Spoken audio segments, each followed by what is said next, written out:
Hi guys, and welcome to another FineScale Modeler New Product Rundown one-shot.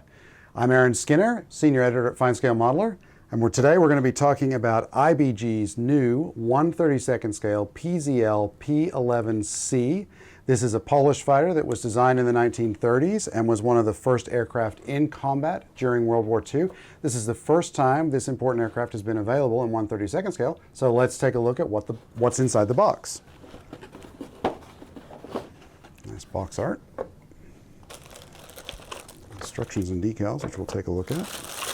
And let's see what the fuselage looks like.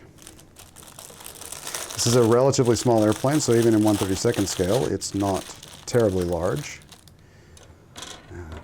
Nice surface detail, fine, slightly raised rivets, which would be appropriate for the construction of the airplane. These open vents around just behind the firewall, or ahead of the firewall rather. Openings for the guns on the side. Not sure what this opening is for, I guess we'll find out later. Separate piece for something. Not sure what that's for actually, because that's the cockpit opening there. That might be for a different version of it that's coming. Looks like the engine supports there, cooling vents. Very nice. Okay, keep going with the major airframe parts, and we've got the wings here. This aircraft is a gull wing fighter, so we can see that you definitely have that gull wing shape going on. And look at the very nicely fine corrugated surfaces on those with the rib, not tape, but rib seam lines on the way. The leading edge is solid. Looks good. Separate ailerons. And then the lower surface also has the same, corrugated surfaces. And these ridges for the underside. Again, fine raised rivets, recessed panel lines. Looks really sharp there. It's super fine molding. IBG's been doing a great job with that stuff recently. Their newer kits are masterpieces, and I know when Mike Klessig reviewed the 72nd scale PZL P11 that they did, he was super impressed. Here we have the ailerons, I'm guessing those are the elevators. That's the rudder, and then the horizontal stabilizers. Very nice. Actually, this will probably be the either the elevator or the horizontal stabilizer. I need to look at my instructions to see which one's which. But on this sprue, we also see the sides for the cockpit framing, parts for other sections. Looks like a headrest. There's the footwells for the pilot. Looks like a two-part seat there. There are the covers for the cannons. Even some controls molded on the sides there. And that corresponds with, on the inside of the fuselage, there's framing, longerons and frames molded on. Very sharp. Looks great. We have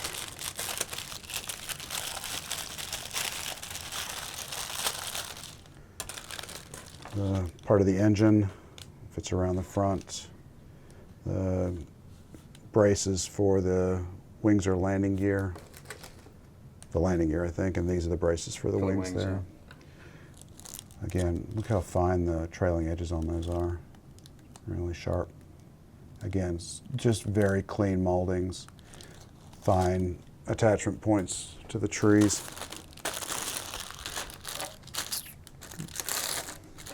See if I can not cut my finger this time too, Tim.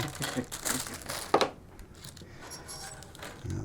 Wheels, there's even sidewall detail molded on the side there. Sidewall detail molded on the side. Who'd have thunk it? Looks like ammunition boxes. We got some radio equipment. There's the instrument panel. Some other various pieces of equipment, either engine or cockpit. Fuel tank. Just very nice moldings. Looks like you get some, there are the guns there. There's a couple small bombs that you can sling under the wings. And then, let's see what we have here. This one comes in a Ziploc. And here's the engine. Looks like it's the cylinders, banks of cylinders are molded in halves. They're really fine cooling vanes on there.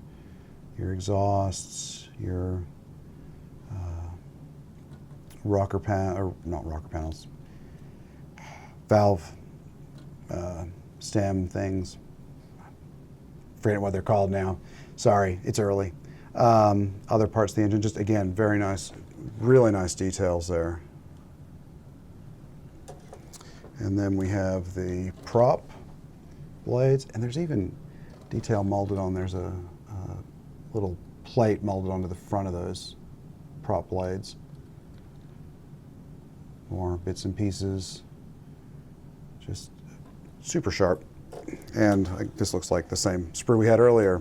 So we've got one clear part, which I'm guessing is for the tiny little windshield. This was an open cockpit airplane.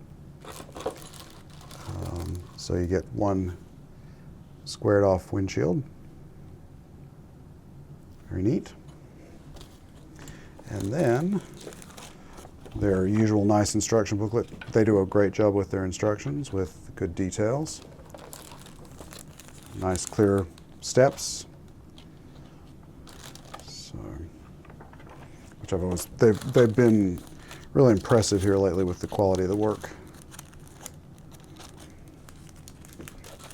I know there's a way to open this bag. I don't want to cut it if I don't have to.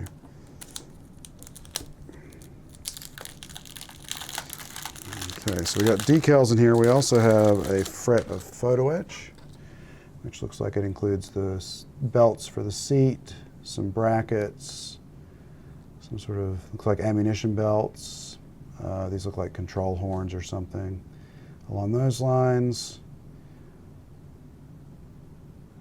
Just nice work there. And then decals. I believe this kit gives you markings for 3 options for early war or pre-war. Let's see. September 39, September 39. These are all from September 39. So at the time of the German invasion, you get the national insignia. These look very sharp and in register. Look at how many colors are in those squadron logos there. The owl with the 3 colors. You get instrument panels, markings for the dials. Looks like you get 2 or 3 choices there depending on how you want to handle it. Good looking numbers. Printed by TechMod. So that is IBG's 1/32nd scale PZL P.11c. Looks like a great kit. Look for a review of it in an upcoming issue of FineScale Modeler magazine. Thanks for watching this one shot, and we'll catch you later.